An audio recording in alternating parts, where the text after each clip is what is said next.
নমস্কার বন্ধুরা, রমা কুকিংয়ে সবাইকে স্বাগত। আজ চলে এসেছি আবারও এক রেসিপি নিয়ে। আজ আপনাদের বানিয়ে দেখাবো খুব সাধারণভাবে খাসির মাংসের পাতলা ঝোল।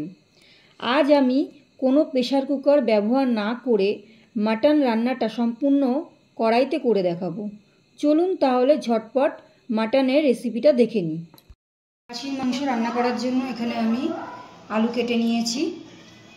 এখানে কাঁচা লঙ্কা আছে, একটু লাল হয়ে গেছে। এখানে আছে রসুন, আদা কাটা আছে।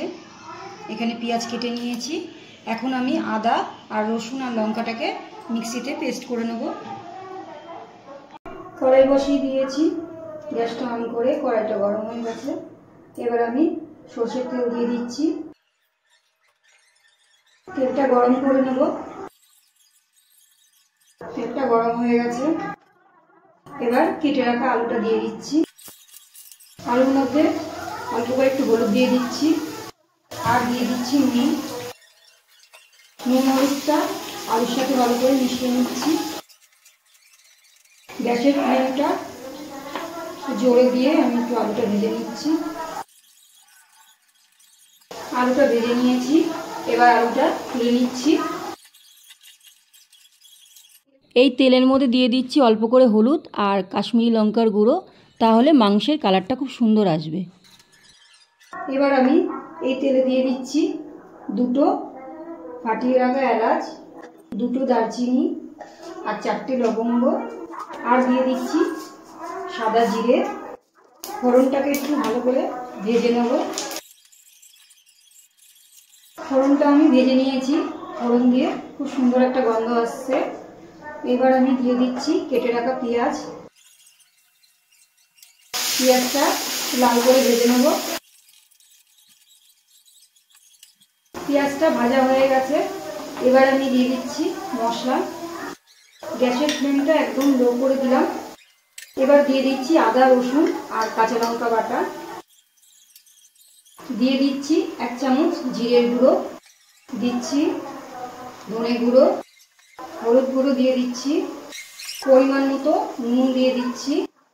মশলাটা একটু নাড়াচাড়া করে নেব। এবার দিয়ে দিচ্ছি মশলার বাটি ধুয়ে একটু জল। এবার মশলাটাকে ভালো করে কষিয়ে নেব। মশলাটা ভালো করে কষানো হয়ে গেছে। এবার আমি এর মধ্যে দিয়ে দিচ্ছি খাসির মাংস। এখানে 400 গ্রাম খাসির মাংস আছে, আমি ভালো করে ধুয়ে জল ঝরিয়ে রেখেছি। এবার আমি কড়াইয়ে মাংসগুলো দিয়ে দিচ্ছি। মশলার সাথে মাংসটা ভালো করে মিশিয়ে নিচ্ছি।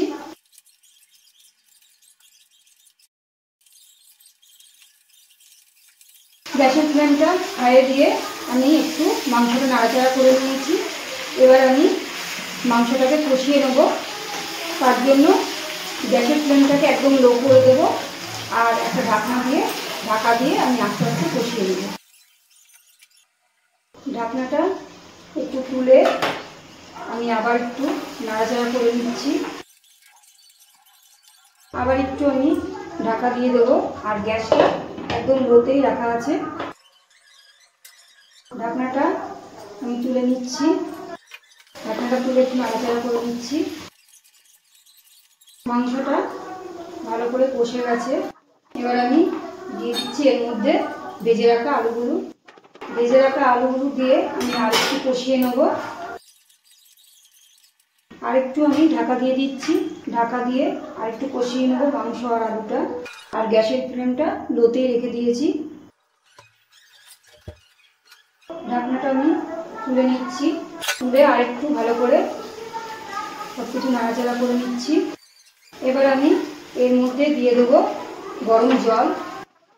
এখানে কিছুটা গরম জল করে নিয়েছি, সেই জলটা দিয়ে দিচ্ছি মাংসের মধ্যে। গ্যাসের ফ্লেমটা জোরে দিয়ে দিচ্ছি। সব কিছু ভালো করে মিশিয়ে নিচ্ছি।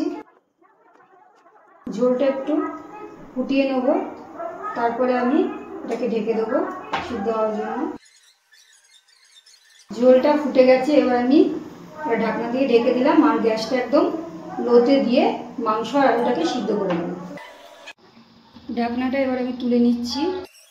তুলে নিয়ে এবার আমি দেখে নেব আলুটা মাংসটা সিদ্ধ হয়েছে কিনা।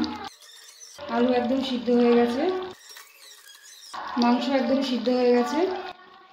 এবার আমি এর মধ্যে দেবো একটু গরম মশলা দিয়ে দিচ্ছি। গরম মশলাটা মিশিয়ে দেবো।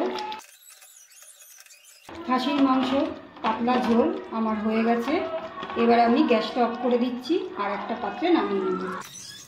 আশা করি আমার আজকের এই মাটনের রেসিপিটা আপনাদের ভালো লাগলো।